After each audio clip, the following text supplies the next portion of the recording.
New England Compounding Center, or NECC, was known to cut corners in some places, but existing regulations were too lax to catch the problem before it erupted. According to The Guardian of January 22, 2012, at the end of last year, NECC was shut down after distributing steroid injections tainted with a deadly strain of fungal meningitis. But before production could be halted, 48 people died. Hundreds more contracted meningitis, and 14,000 patients were put at risk across dozens of states. This outbreak comes as a surprise because we normally trust and rely on the FDA to make sure our medicine is safe. So what happened? What happened is that NECC was an unregulated compounding pharmacy. Compounding is the act of modifying existing medication in order to meet specific patient needs. A compounding pharmacy is simply an institution that specializes in this.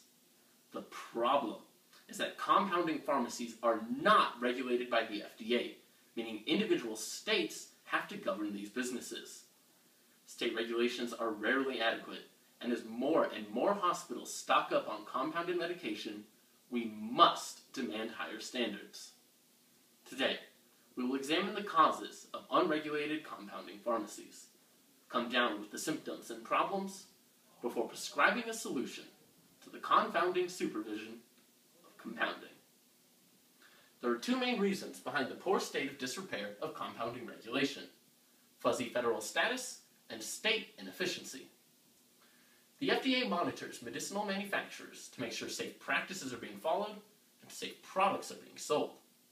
But unfortunately, as the NPR of November 11th, 2012 tells us, in the 90s, the Supreme Court struck down a set of laws granting the FDA oversight of compounding pharmacies, specifically rejecting the portion of the law that prohibited them from advertising across state lines.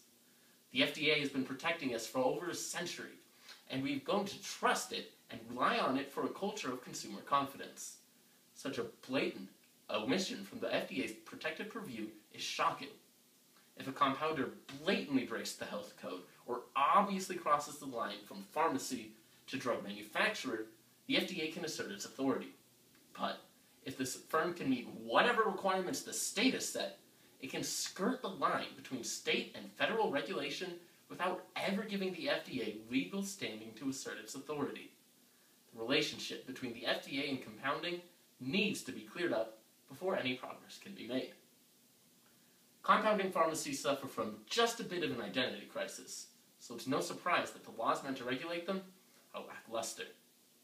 The state laws meant to regulate compounding are almost entirely from an era when these compounders only made their drugs after receiving an order for that one specific patient. But now, many compounders create their drugs in bulk batches, increasing the risk of complex and faulty procedures. But the same state laws still govern institutions that the FDA should be inspecting. This means that state laws are often inadequate, so proper procedure may not be followed. Even when states have adequate regulations, they may be dealing with national entities.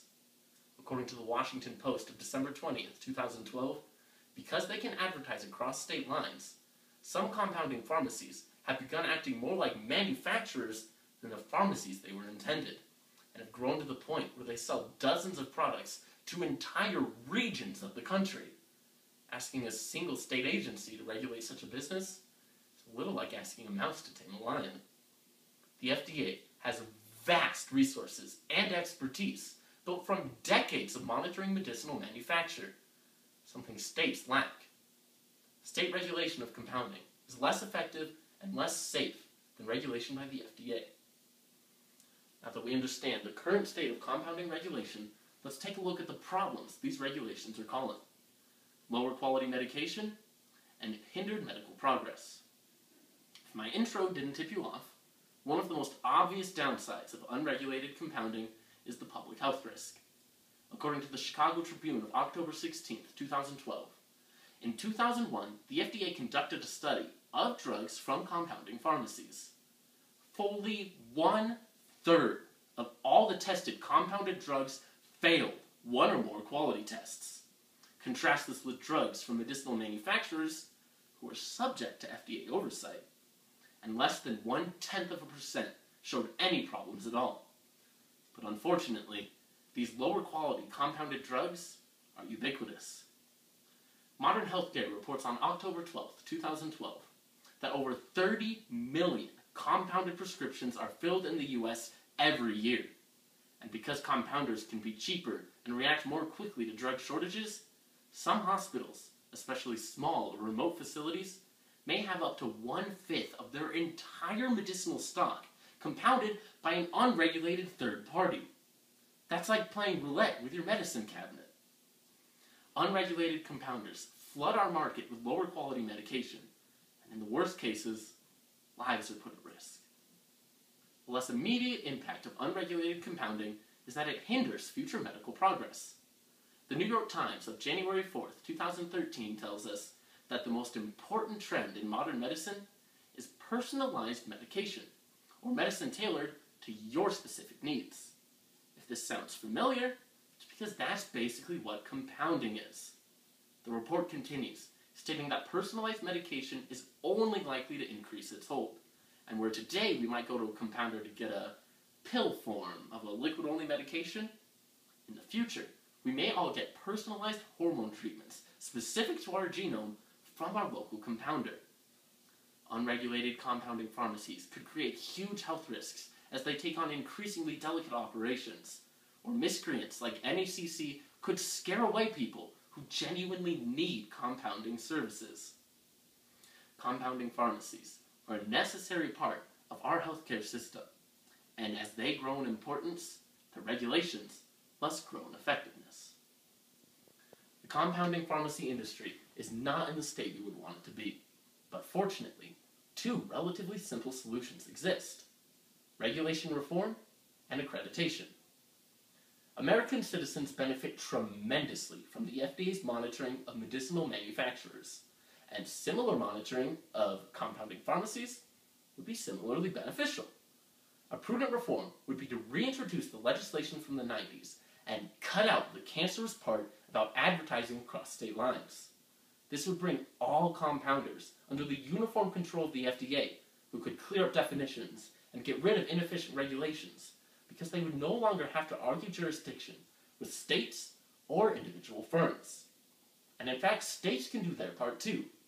According to the Boston Globe of January 14th, after the NECC outbreak, Massachusetts reformed their state laws. In addition to increasing fines and surprise inspections, they took the important step of monitoring the production and sales of all pharmacies. If a compounding pharmacy grows too big, they report it to the FDA and hand over inspection capacities. If all states took similar measures, the FDA could raise the quality of compounding without even needing a national reform. If all compounding pharmacies had to follow FDA regulations, debacles like NECC would be impossible. But in a more personal sense, we, as consumers, must hold pharmacies accountable.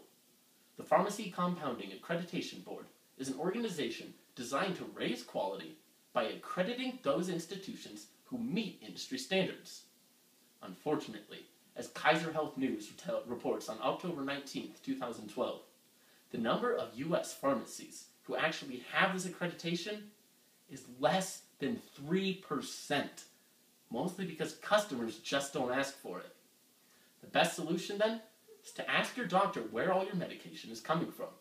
Doctors will often prescribe compounded medication without telling you that it is compounded, but when asked, should be able to confirm accreditation or provide a substitute. So ask, is this drug compounded? Was it compounded in the hospital or by a third party? Is that pharmacy accredited? After all, this is your body and your health. Understanding what you put in it is a must. Accreditation should be the rule, not the exception, but only by taking an active interest in our own health can proper oversight be made the norm. NECC should not have been able to market toxic wares. Low-quality medication should not have made it under the radar. And while nothing can be done for the victims of NECC, we can at least learn from their misfortune.